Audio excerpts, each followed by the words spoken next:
Sir ये बताइए 10 सालों का कार्यकाल है मोदी जी का, कैसा काम रहा? बेस्ट रहा यार, अच्छा रहा। हम तो खुश हैं यार, ठीक है ना। कोई ऐसा नहीं है कि भैया जनता परेशान कर रही है या कुछ ऐसा हो रहा है। ठीक है, चुनाव में तो सब चीज़ें होती रहती हैं। देखो, पार्टियां तो एक दूसरे के ऊपर कमेंट करेंगी, उनको भी जीतना है, उनको भी जीतना है। ठीक है, असल में हम लोग कितने सेटिस्फाई हो हमको देखना है। सर कुछ तो क्या प्रधानमंत्री बोलूं के बताओ बारे में मुझे। क्या कहिए? प्रधानमंत्री जी अच्छे हैं, सब बढ़िया है। सर अभी इलेक्शन आने वाले हैं, बदलाव के लिए कांग्रेस पार्टी भी तैयार है, आम आदमी पार्टी भी तैयार है, गठबंधन तैयार है। क्या लग रहा है ये क्या माहौल रहने वाला है? माहौल अच्छा रहने वाला है, ठीक है ना। जिसने जीतना है वो अपने आप जीत जाएगी, ठीक है ना। वो सब कुछ हो चुका है, एजेंडा जो है वो सब बन चुका है। जिसने जीतना है वो अपने आप जीत जाएगी। रिजल्ट चुनाव के बाद अपने आप आ जाएंगे। आप भी कहते रहिए, मैं भी कहता रहूँगा। बस ये एक चुनाव का एक वो होता है यार, कौन जीतेगा कौन जीतेगा, है कौन, वही है। जिसने बनना है उसने बनना है, बात खत्म। सर ये बताइए 10 सालों का कार्यकाल है मोदी जी का, कैसा काम रहा? बेस्ट रहा यार, अच्छा रहा। काम का क्या, आपकी की तरक्की हुई बताओ मुझे। सर मेरी कोई नहीं। सर आप ये मुझे बताओ बताइए ना, आपकी 10 साल में आपने क्या तरक्की करी, चलिए बताइए आप मुझे। सर 10 साल में मैंने पढ़ाई खत्म करी, अब जॉब कर रहा हूँ। Great, I really appreciate. आगे क्या क्या विचार है? आगे का बस जॉब कंटिन्यू करने का विचार है। बिल्कुल अच्छी बात है, ठीक है ना। देखो, कोई भी पार्टी आती है ना, तो कुछ ना कुछ अच्छा काम करती है, ठीक है। पूर्वजों ने भी अच्छा काम किया और आने वाली पार्टी भी अच्छा काम कर रही है, ठीक है ना। वोटिंग देखो ना, आपके कहने से कम होगी ना हमारे कहने से कम होगी। जिसने पार्टी ने आना है वो अपने आप आ जाएगी। वो रिजल्ट सबके सामने है, कितनी भी ये आप। बताइए जैसे कि विपक्ष जो है वो बोलता है कि देश के लिए बर्बाद कर रहे हैं मोदी जी, या मोदी जी से जो है वो जनता बड़ी परेशान है। आपको भी ऐसा कुछ माहौल लगता है देश में? यार देखो, ऐसा तो कुछ नहीं है, हम तो खुश हैं, हम तो खुश हैं यार, ठीक है ना। कोई ऐसा नहीं है कि भैया जनता परेशान कर रही है या कुछ ऐसा हो रहा है। ठीक है, चुनाव में तो सब चीज़ें होती रहती हैं, ठीक है। देखो, पार्टियां तो एक दूसरे के ऊपर कमेंट करेंगी, उनको भी जीतना है, उनको भी जीतना है। ठीक है, असल में हम लोग कितने सेटिस्फाई हो हमको देखना है, ठीक है ना। आप अपनी जॉब से कितना सेटिस्फाई हो, अपने घर वालों से कितना सेटिस्फाइड हो, आपके घर वाले आपकी जॉब से खुश हैं, इसका तो आप जिस पार्टी, जो अभी नेता है या जो प्रधानमंत्री है, उसने आपको खुश रखा हुआ है, ताकि जिससे आपके माँ बाप भी खुश हैं और आप भी खुश हो, तो सब खुश हैं। जैसे कि ठीक है। केजरीवाल जी हैं वो हाँ जी बोलते सर। हैं कि बीजेपी सरकार जो है वो लोकतंत्र के लिए खत्म कर रही है, देश में संविधान के हिसाब से नहीं चल रही है। आपको ऐसा कुछ संविधान क्या? संविधान के हिसाब से मतलब जो कानून बना हुआ है उसके हिसाब से जो है वो काम नहीं हो रहा है देश में। सब होता है यार, देखो सब कमेंट करते हैं, अच्छा। ठीक है ना। सब कमेंट करते हैं। आज आपके पड़ोसी कुछ गलत करेंगे, आप भी कमेंट करेंगे यार, ठीक है ना। अगर वो अच्छा काम करेंगे वो आपके लिए बहुत अच्छे हैं, बात खत्म। Thank you. सर आपकी बदलाव करने की कोई मंशा नहीं हो? क्या करूं, बदलाव बताओ मुझे। मतलब किसी और पार्टी के लिए चांस नहीं देना चाहते? पार्टी के लिए बदलाव, यार देखो क्या कर लेंगे बताओ, ठीक है ना। आप बदलाव इतनी जल्दी लोग का माइंड चेंज नहीं कर सकते ना। एक बारी जिसके माइंड में कोई चीज़ें घर कर जाती हैं उसको आप क्या चेंज करोगे। बदलाव होता है धीरे धीरे, ठीक है। क्या नाम हुआ आपका? गुरप्रीत सिंह।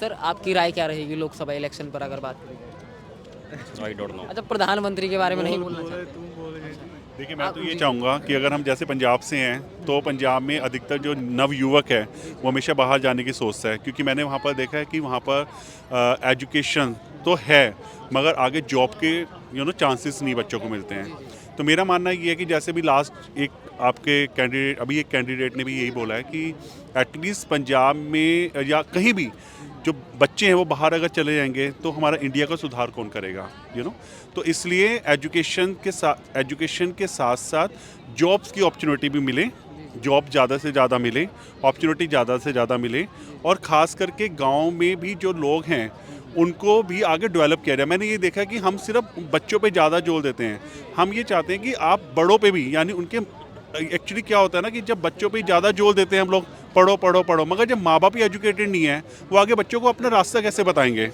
तो टेक्निकली हर तरह से हर इंसान को एजुकेटेड होना चाहिए, और कुछ ना कुछ ऐसी टेक्निकल चीज़ें उनको बताई जानी चाहिए कि आगे माँ बाप का भी फर्ज बनता है। देखो, सरकार तो जो कर रही है, ठीक है, बट बच्चों को शिक्षा देने वाले उनके माँ बाप होते हैं।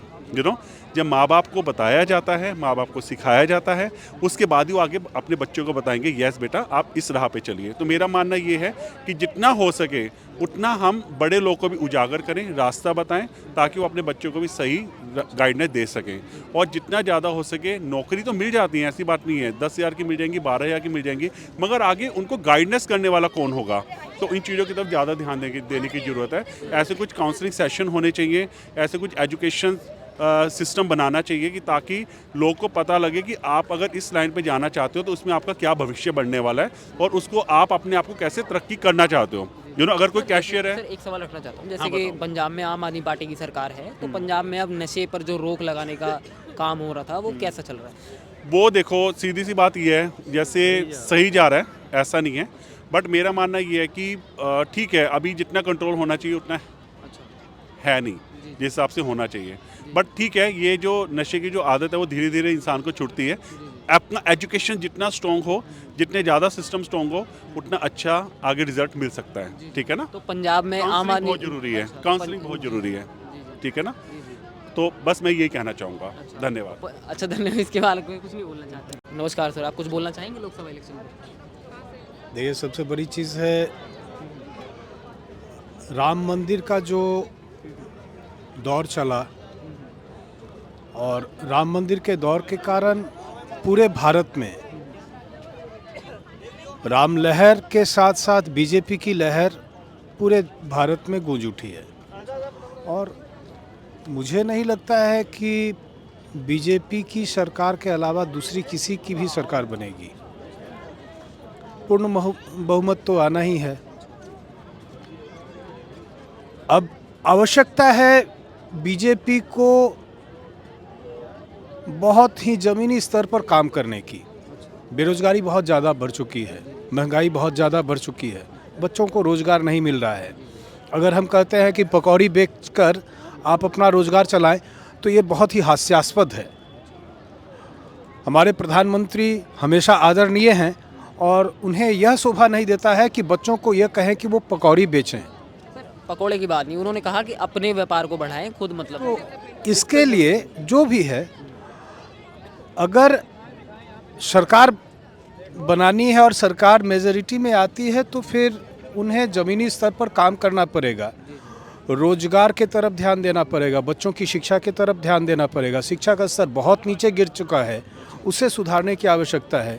जितने भी विद्यालय हैं, उच्च विद्यालय हैं, वहाँ पर आज परमानेंट शिक्षक नहीं है।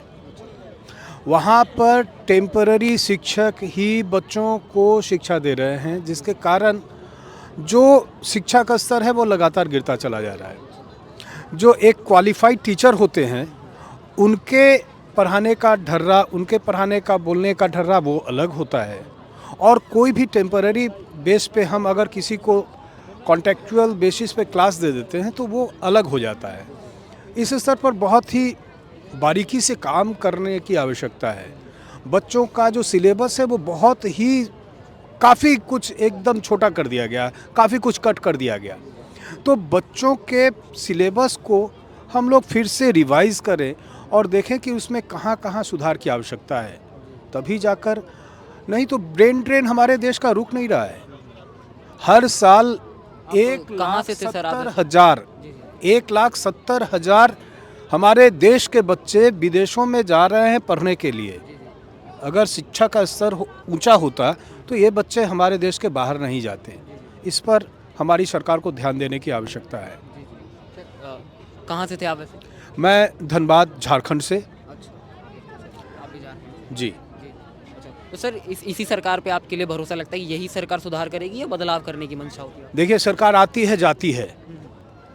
मैं कोई भी सरकार हो, हमें ज़मीनी स्तर पर सुधार करने की आवश्यकता है। अगर सरकार इस ओर ध्यान नहीं देती है तो हमारा सारा कुछ विफल हो जाएगा। हम जो विकास की बात कर रहे हैं वो वास्तव में विकास नहीं है, एक छलावा है। विकास तभी संभव होगा जब हम सरकार को ठोस कदम उठाने के लिए मजबूर करें। हमारी शिक्षा का स्तर सुधरे, स्वास्थ्य का स्तर सुधरे, गरीब गांवों में पेयजल की व्यवस्था एक बहुत विकट समस्या है, वह सुधरे, तब जाकर हम विकास को सही ढंग से देख पाएंगे। बहुत बहुत शुक्रिया सर। आइए और भी लोगों से बातचीत करेंगे। नमस्कार सर।